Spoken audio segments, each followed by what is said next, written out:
asko. Bueno, datu batzuk gehiago emateagaitik, komentatu 15 emanaldi horietatik 7 izango direla euskeraz eta beste 7 gaztelaniaz, bat testu berri dana. 7 izango dira helduentzat eta 8 haurrentzat. Komentatu ere bai tokiak, emanaldiak egingo diren tokiak, lau izango direla, Algortan Teiagorri plazan, eta Biamonteko kulturetxea bai emanaldi bat, lan bat ikusiko dugu.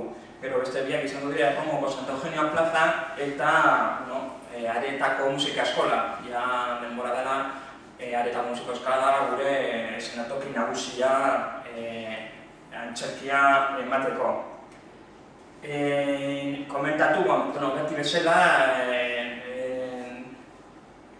emanaldi batzuk gehienak doainik izango dira, bakarrik kobratuko dugu Aretako musika eskolan eta Biamonteko kulturetxean izango diren emanaldiak. Erosteko beti bezala BBK-aren sarearen bidez eta Kortako kulturetxea.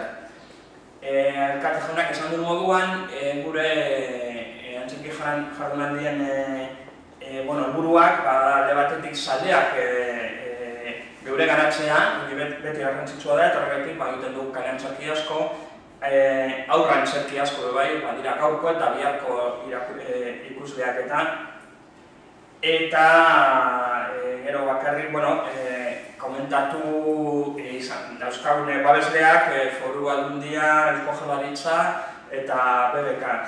Gero, antzerkilanik buruz komentatu, alkatazunak izan duen moduan, denetak daukagu, bai komediak, bai dramak, bai aurrentzat, bai helduentzat, apur bat zehazteagaitik, helduentzat badauzkagu globuak taldea izango dugu, Cocidito Merriño bi emanaldiarekin, hau gaztelaniaz izango da, eta ez dakitak izuen, euren lan hau egiten, Euskal Herrian dauden oso ezagunak diren aktore-aktoresak egongo dira, bai asemanita edo goenkalen aritzen direnak eta urte asko taula gainean bebai, noski. Gero izango dugu bai, ikaren aitarekin bidaian markatu, hau euskeraz izango da, eta hau nahiko zahartasunari buruzko drama bat da. Hemen bebai, Jose Ramon Soroiz edo Joseba Paulaza ikusiko dugu. Eta gero komentatu bebai Getxoko Siguroko taldeak estreno bat egingo duela, Paren el Mundo izeneko ikuskizuna, nahiko ikuskizun berezia alde batetik, pentsatuta dago oso hurbiltasuna behar du ikuslegoarekin, horregatik berrogetan hirurogei ikusle gehienez sartuko dira ikustera, eta horregatik Biamonteko kulturetxean izango da.